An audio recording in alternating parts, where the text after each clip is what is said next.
어려움과 위기 앞에서 하는 금식입니다. 성경에 이 예가 정말 많습니다.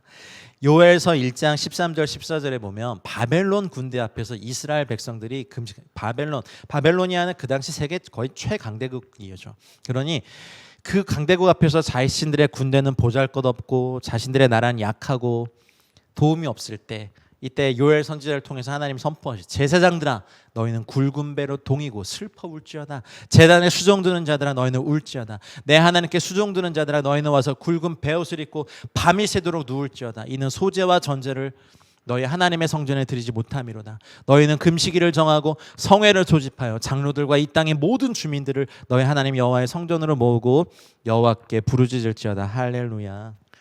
여러분, 요엘서의 말씀처럼 어려움과 위기 앞에서 하는 금식 있기 전에, 사실 우리 한국도 그런 거 있었죠. 6.25 때 정말 밀리고 밀려서 그 낙동강 전선이 마지막 방어선이 됐을 때 해운대 백사장에서 피난 왔던 수많은 성도님들과 목사님들이 같이 모여서 기도하고 금식하며 해운대 백사장에서 날마다 부르짖었던, 하나님께서 그 기도를 들으시고 인천 상륙작전을 성공시키시고 다시 연합군과 국군이 치고 올라갈 수 있는 길을 마련해 주셨던 국가적 단위의 돌파가 그때 있었고요.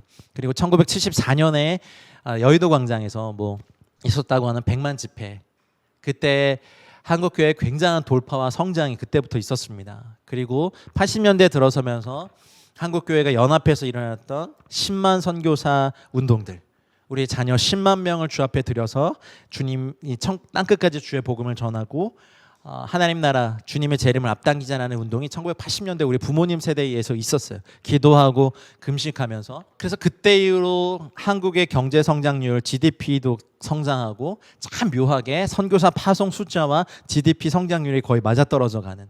그래서 지금 현재 코로나로 많이 철수하긴 했지만 열방에서 3만 명이 넘는 하나님의 장기 선교사들이 주님의 나라를 위해서 뛰고 있는데, 그때 10만 명을 저희가 약속해드렸잖아요. 하나님께. 아직 7만 명이 더 날아가야 됩니다. 이제는 목사 선교사뿐만 아니라 이제 각 영역의 우리 일반 성도님들, 저는 전문인 선교사님들, 또 실버 미셔너리들, 각 영역별 전문인 모든 선교사님들이 각자의 은사와 부르심에 따라 이제 영역으로도 나가고, 여러분 계신 영역 말입니다. 또 타문화권으로 나가고, 모든 것이 총체적 선교의 시대로 들어갔다고 저는 믿습니다. 어려움과 위기 앞에서 하는 금식에 하나님께 이 땅에 축복을 주신 이유는 이 좋은 경제력과 또 문화적 파워로 선교하라고요. 더 선교 열심히 하라고요. 그래서 이번에도 HWM 여러분 같이 기도해 주시고 헌금해 주시고 후원해 주셔서 4명의 선교사 파송했는데, 저는 이것을 시작이라고 전 믿습니다. 이제 선교의 물꼬가 더 많이 트여져서 새벽 일식 같은 주님의 청년들이 하나님 나라를 위해서 열방을 더 많이 밟기 원하고, 그들로 말미암아 한국의 위기가 하나님의 선교 앞에서 또 뚫려지는 역사가 있길 소망합니다. 여러분, 요나의 선포 이후 니느웨 백성들이 금식과 기도로 나갔어요. 요나서 3장 5절로 8절에 보면 니느웨 사람들이, 사실 요나는 별로 기대하지 않았죠. 그리고 선포도 딱 하루 했어요. 근데 니느웨 사람들이 하나님을 믿고 금식을 선포하고 높고 낮은 자를 막론하고 굵은 베옷을 입은지라. 그 일이 니느웨 왕에게 들림에 왕이 보좌에서 일어나 왕복을 벗고 굵은 베옷을 입고 제위에 앉으니라. 여러분, 한 국가의 최고 위정자, 권위자가 이렇게 하면요, 국가적인 축복이 임합니다. 이분이 얼마나 니느웨 왕이 신앙이 깊고 여호와를 잘 알고 토라를 알고, 그게 아니잖아요. 그걸 듣고 심판 앞에서 왕복을 벗고 굵은 베옷을 입고 이방에서 온 이상한, 그리고 고래 뱃속에 들어갔다 나온 그 이상한 선지자의 말을, 그 왕의 겸손을 보세요. 그리고 제위에 앉고 왕과 그의 대신들이 조서를 내려 니느웨에 선포하 이르되, 사람이나 짐승이나 소떼나 양떼나, 보통 사람만 하는데 니느웨는요 짐승까지 다 단식을 지켰어요. 금식도 아니라 먹지도 말고 물도 마시지 못하겠단 말이죠.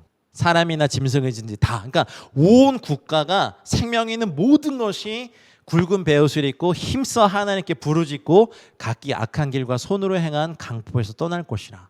나중에 요나 선지자의 행적을 추적해 보니까 요나는요 다시 이스라엘로 안 돌아오고요, 이 땅에 남아요. 그래서 이 땅에서 계속해서 사역하고 요나의 무덤이 이 니느웨에 있더라고요.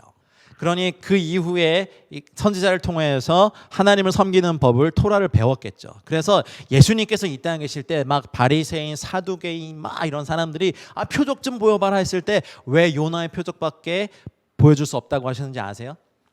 악하고 그 음란한 세대가 표적을 구하지만 나는 요나의 표적밖에 보여줄 게 없다. 이게 뭐예요? 여러분, 구약 시대에 최초로, 어쩌면 신약의 오순절 사건이 있기 전에 최초로 주님의 마음이 드러난 표적이 뭐예요? 주의 복음을 듣고 보내심을 받은 자의 메시지를 듣고 온 이방이 회개하고 주 앞에 돌아오는 이방인의 구원도 유대인의 구원과 같이 일으키시겠다는 요나의 표적이 주님의 간절한 표적이요 꿈이라는 거예요. 우리가 병치유 받으십시오. 재정의 돌파 하셔야죠. 비청산 받으세요. 흉악의 결박 끊어지세요. 가정의 화목 받으세요. 그런데요, 우리가 잊지 말아야 될 게 있어요. 예수님께서 너무 간절히 원한 게 뭐냐면, 야, 나는 요나의 표적밖에 보여줄 게 없다. 이거 깨달으셔야 돼요. 악하고 음란한 세대가 표적을 구하고 막 재정의 돌파와 내가 뭐 일하지 않아도 막 매달 막 따박따박 나오는 어떤 이런 거 하는 게 뭐 표적입니다. 아니요, 그건 그냥 은혜죠. 주신 축복이죠. 그건 표적이 아니에요. 예수님께서 이제 신약에 일으키시기 원하신 표적은 요나의 표적이에요. 회개 메시지를 듣고 이방인이 다 앞에 돌아. 여러분, 그래서 예수님이 요나도 예수님의 그 3일간의 그 죽음을 경험한 것처럼 뱃속에서 3일간에, 여러분, 고래 뱃속의 온도가요 25도 정도 된대요. 그리고 25도면 음식물이 가장 쉽게 빨리 부패하는 최적의 온도래요. 습도 많죠? 고래가 먹은 그 모든 음식물이 이 안에서 썩죠?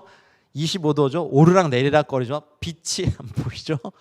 그곳에서 거의 죽음을 경험한 요나가 부활로 나와서 이제 부활한 저희 성도들이 주의 복음을 전할 때 수많은 영혼들이 주 앞에 돌아오는 것처럼 땅에서 높이 들리면 수많은 사람이 십자가 앞에 나오는 요나의 표적을, 십자가의 표적을 요나는 보여준 거예요.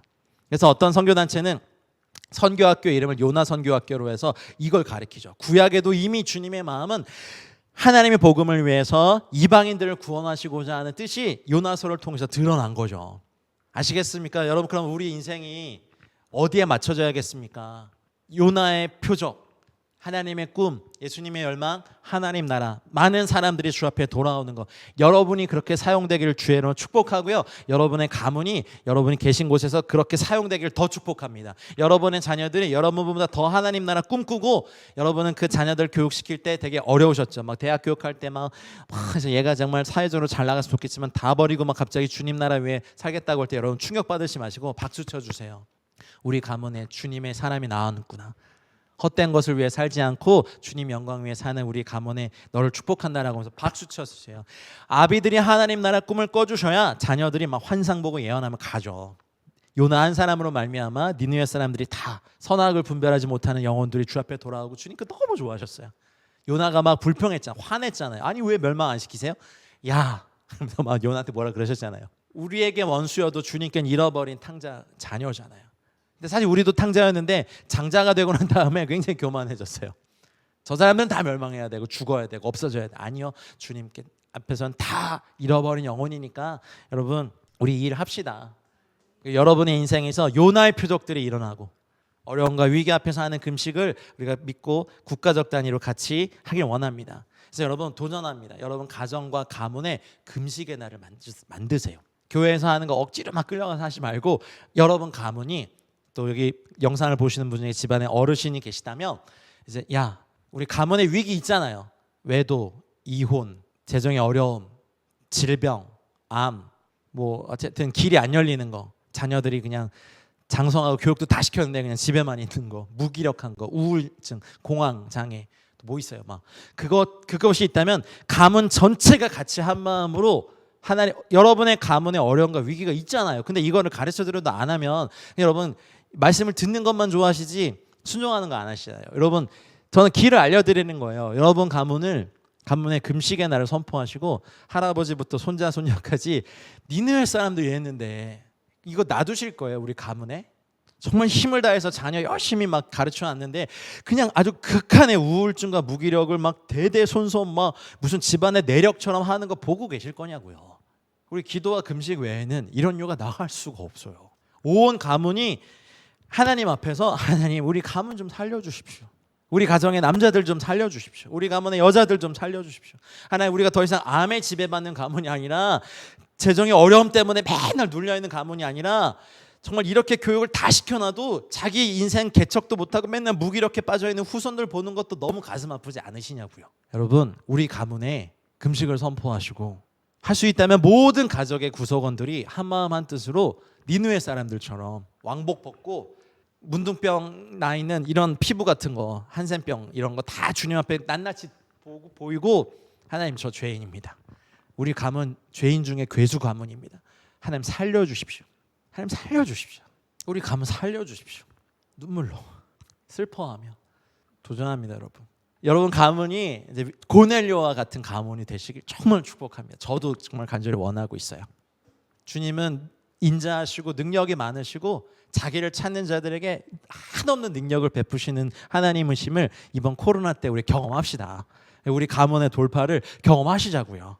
저희도 작은 기도의 힘이지만 여러분 가문 위해서 중보기도의 힘을 보탤게요. 저라도 금식하면서 기도로 도울게요.